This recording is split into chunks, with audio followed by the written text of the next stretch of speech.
আমরা আগামীর বাংলাদেশে স্পষ্ট করে একটা জিনিস বলতে চাই, আমরা প্রশাসনকে, আইন শৃঙ্খলা রক্ষাকারী বাহিনীকে একটা জিনিস স্পষ্ট করে বলতে চাই, আমরা 24 পরবর্তী বাংলাদেশে এই বাংলাদেশের প্রশাসনকে, পুলিশকে, অন্যান্য বাহিনীকে বাংলাদেশের জন্য দেখতে চাই, বাংলাদেশের মানুষের জন্য দেখতে চাই। আমরা কোন দল, ব্যক্তি, গোষ্ঠীর জন্য আর প্রশাসনকে ব্যবহার হতে দেখতে চাই না। আমরা স্পষ্ট করে আরেকটা কথা বলি, আগামীর বাংলাদেশে আমরা মিডিয়াকেও কোন ব্যক্তি, গোষ্ঠী, দলের দালাল হিসেবে দেখতে চাই না। এই মিডিয়া যেন কোন ব্যক্তি বা দলের এজেন্ডা বাস্তবায়ন করার জন্য কাজে না লাগে। এই মিডিয়া যেন প্রপাগান্ডা বাস্তবায়ন সেলের অংশ হিসেবে কাজ না করে।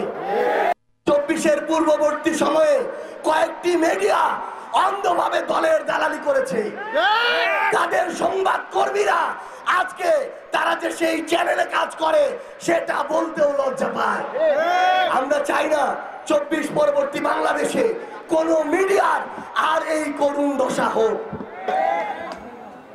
শুধু বাংলাদেশ নয়, দেশের বাইরেও এই টাঙ্গাইলের ঐতিহ্যবাহী তাঁত শিল্পের কথা কার না জানা, কিন্তু শুধুমাত্র প্রয়োজনীয় পৃষ্ঠপোষকতার অভাবে টাঙ্গাইলের এই তাঁত শিল্পকে ধীরে ধীরে ধ্বংসের দিকে নিয়ে যাওয়া হয়েছে। এই বাংলাদেশে প্রত্যেকটি জায়গায় শুধুমাত্র একজন নেতাকে কেন্দ্র করে, শুধুমাত্র শেখ মুজিবুর রহমানকে কেন্দ্র করে বাংলাদেশের ইতিহাসকে ঘূর্ণায়মান করা হয়েছে। অথচ যাদেরকে দেখে তারা রাজনীতিবিদ হওয়ার স্বপ্ন দেখত, সেই শেরে বাংলা, হোসেন শহীদ সোহরাওয়ার্দী, মাওলানা আব্দুল হামিদ খান ভাসানীর মতো ব্যক্তিদেরকে ইতিহাসের একটি কোণে নিয়ে যাওয়া হয়েছে। কিন্তু যতই অপচেষ্টা করা হোক না কেন, এই মাওলানার মতো ব্যক্তিদেরকে, আমাদের এই লাল মাওলানার মতো ব্যক্তিদেরকে ইতিহাসের কোণে নেওয়া সম্ভব নয়। আমরা দেখেছি এই টাঙ্গাইলের উন্নয়নের অনেক গল্প দেওয়া হয়েছে, কিন্তু আমার এই টাঙ্গাইলের ঐতিহ্যবাহী হল, এই যে ভাসানী হল, যেই হলকে কেন্দ্র করে হয়তো আমার এই মজলুম ভাসানীর নাম বাংলাদেশের কোনায় কোনায় ছড়িয়ে পড়তে পারত, সেই হলকে মাদকাসক্তদের একটা আস্তানা বানানো হয়েছে। এভাবে শুধুমাত্র একজন ব্যক্তির ব্যক্তি পূজা করে ইতিহাসের অন্যান্য সকল গুরুত্বপূর্ণ অংশকে বিলুপ্ত করার সকল অপচেষ্টা চালানো হয়েছে।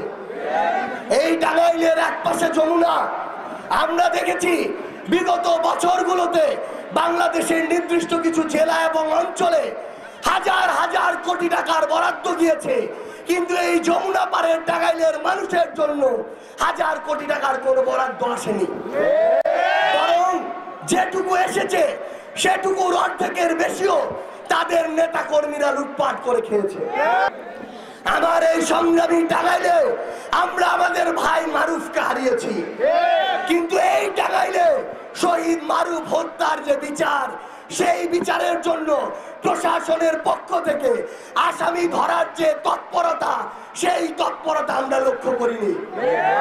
আমরা দেখছি এই টাঙ্গাইলের প্রশাসন কিংবা কিছু ব্যক্তি, কিছু গোষ্ঠী, কিছু দলের নেতাকর্মী এখন সেই বিচারিক প্রক্রিয়াকে সামনের দিকে অগ্রসর না করে বরং এগুলোকে নিয়ে মামলা বাণিজ্য শুরু করেছে। আমরা চিনে রাখছি কারা এই মামলা বাণিজ্যগুলো করছে। ওই 5ই আগস্টের সময়ে, ওই অভ্যুত্থানকালীন সময়ে হয়তো খুনি হাসিনা ভয় পেয়ে খুব অল্প সময়ের মধ্যে পালিয়ে গিয়েছে,